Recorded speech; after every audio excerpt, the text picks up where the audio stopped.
Hello friends, good evening. मी श्वेता माझ्या YouTube चॅनलमध्ये करते तुमचं खूप सारं स्वागत. तर कसे आहात तुम्ही? आशा करते की खूप छान असताना आणि तुमचा आजचा दिवससुद्धा खूप छान गेलेला असेल.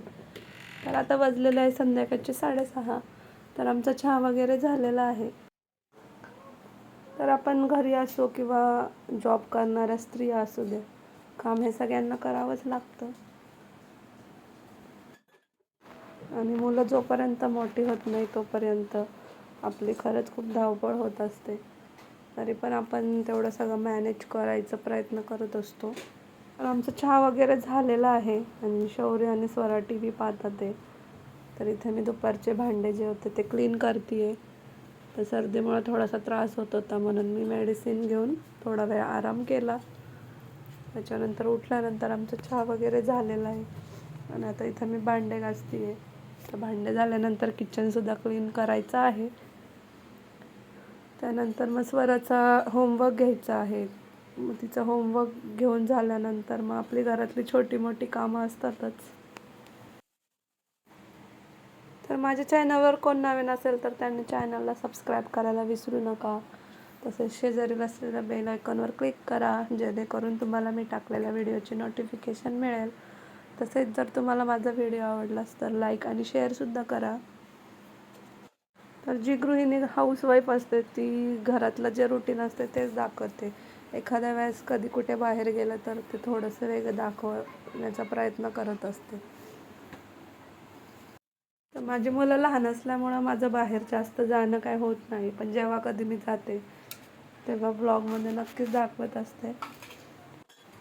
तर मुलांना घेऊन कुठं जायचं म्हटलं की मग जबाबदारीसुद्धा वाढते आणि माझ्या मुलांना कुठे बाहेर नेलं की लगेच त्यांना सर्दी खोकला हे चालूच असतं. त्याच्यामुळे मी जास्त बाहेर जायचं टाळते. जेवढं आवश्यक असेल तेवढंच मी बाहेर जाते. तर आता स्वराच्या शाळेमध्ये ओरलसुद्धा चालू झालेलं आहे. त्याच्यामुळे मग तिच्याकडे पण थोडं जास्त लक्ष द्यावं लागतं. तर थोड्या दिवसात तिची फायनल एक्झामसुद्धा चालू होईल. तर आत्तापासूनच तयारी करून घेतली तर मग पुढे पेपरला मुलांनासुद्धा जड जात नाही. मॅथ्स आणि इंग्लिश हे असे विषय आहे की त्याला प्रॅक्टिस जास्त जरुरी असते. त्याच्यामुळे मी रोज तिचं थोडं का होईना रिव्हिजन घेत असते. तर कसं असतं, मुलांना आपण पहिल्यापासूनच सवय लावली तर मग त्यांना अभ्यासाची गोडी निर्माण होते. नाहीतर मग मुलांना एकदा अभ्यासाकडे दुर्लक्ष करायची सवय लागली तर मग ते कंटाळा करतात.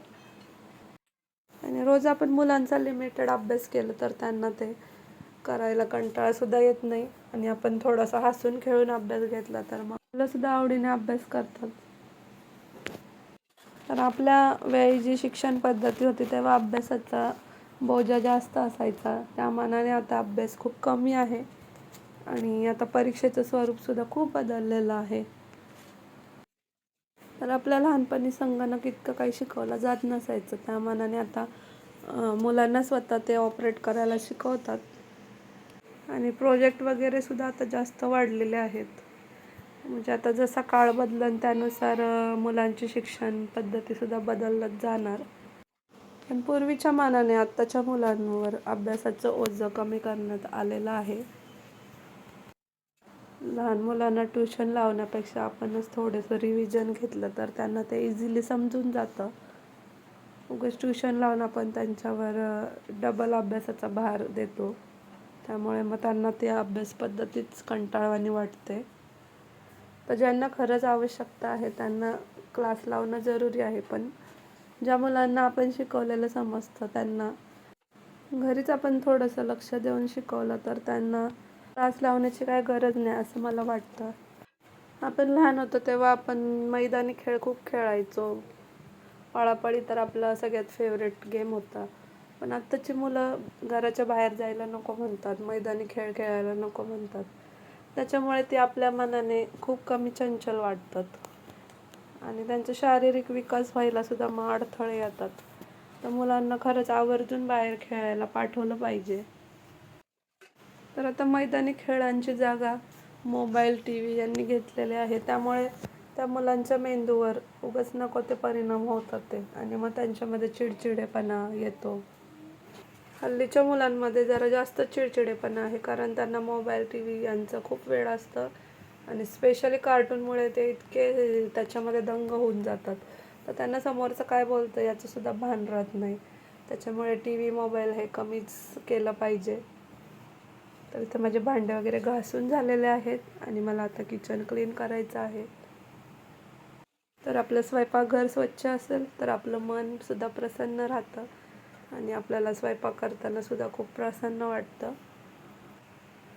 प्रत्येक गृहिणी आपलं घर जास्तीत जास्त स्वच्छ कसं राहील याच्याकडे लक्ष देत असते. याच्यामध्ये काय वेगळं नाही आहे. तर उद्या मला छोट्या मांडणीवरचे भांडे क्लीन करायचे आहे, तर उद्या सकाळी लवकरच मी ते क्लीन करून घेणार आहे. तर आपलं घर जसं स्वच्छ राहील तसंच आपलं मन प्रसन्न राहतं, घरामध्ये सुख समृद्धी लाभते. तर आता हे झाल्यानंतर मी स्वराची थोडीशी रिव्हिजन घेणार आहे. तर रोजच्या रोज आपला किचन तसेच गॅस क्लीन असेल, किचनमध्ये झुरळ मुंग्या होत नाही. तर माझं किचन छोटं आहे पण मला ते खूप आवडतं.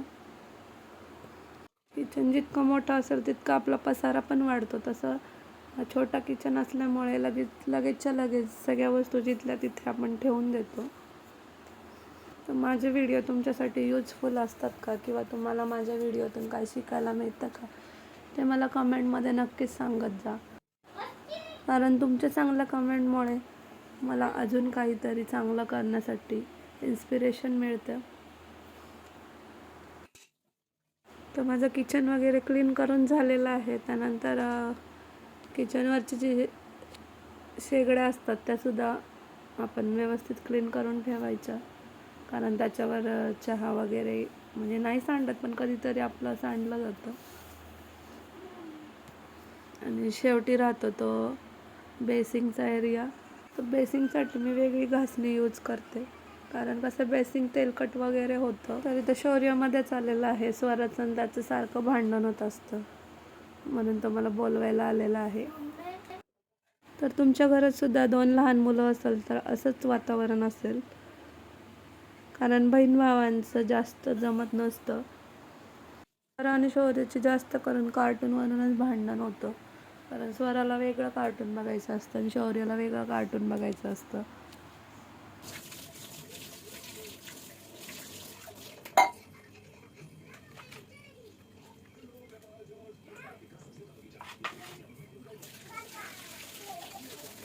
तर इथं बेसिंगची जी जाळी असते ती माझी क्लीन करून झालेली आहे. त्याच्यानंतर आपण वायपरने पाणी काढतो ते सुद्धा मी घासून लगेच ठेवते, त्यामुळे ते तेलकट पण होत नाही आणि स्वच्छ राहतं. जर अशा छोट्या छोट्या गोष्टींकडे आपण वेळच्या वेळी लक्ष दिलं तर आपल्याला नंतर जी मेहनत करावी लागते तो आपला वेळ वाचतो.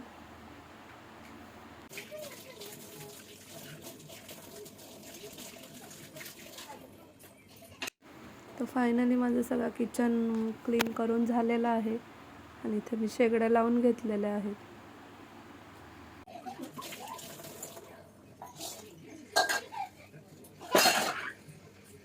भांडे किचन वगैरे क्लीन करून झालं आहे आणि आता मला फक्त संध्याकाळचा स्वयंपाक करायचा आहे. तर मी आता पहिल्यांदा स्वराचं थोडंसं होमवर्क घेणार आहे आणि त्याच्यानंतर मग स्वयंपाकाला लागणार आहे. की स्वयंपाकामध्ये काय असेल ते तुम्हाला पुढे कळेलच. तर चला मग नंतर भेटूयात. तर अशा प्रकारे किचन क्लीन झाल्यानंतर आपला किचन वट्टा क्लीन दिसतो. तिथं बेसिंगसुद्धा स्वच्छ केलेलं आहे. तर नळ पण मी 1-2-3 दिवसांनी घासत असते. तर कसं वाटतं माझं किचन वट्टा नक्कीच सांगा का. तर सकाळी धुतलेले कपडे आता मी व्यवस्थित घड्या घालून ठेवते. तर ते आजच्या आज कपडे नीट ठेवले तर सकाळी मग सापडायला सुद्धा काही प्रॉब्लेम होत नाही आणि आपला जो सकाळचा वेळ असतो तो पण वाचतो. नाही तर मग कपड्यांचा ढीग जर घरात बघितला तर आपल्यालाच ते पाहून खूप अस्वस्थ होतं. काही टी व्ही बघता बघता म्हटलं तरी आपली ही कामं होऊन जातात. तर आपण थोडंसं असं आयडियाने कामं केली तर आपलं कामं कधी होतात हे आपल्याला कळत नाही. तर स्वराला पण सकाळी 6:30ला तिची बस इथे येते, त्याच्यामुळे मग मी रात्रीच सगळी तयारी करून ठेवते की जेणेकरून एखाद्या वेळेस थोडंसं लेट जरी झालं आपल्याला उठायला तरी आपली धावपळ होत नाही. तर माझं रोजचं असं नियोजन असतं. तर तुम्हाला कसं वाटलं नक्कीच सांगा. चला तर भेटू उद्याच्या नवीन एका व्हिडिओमध्ये. तोपर्यंत काळजी घ्या.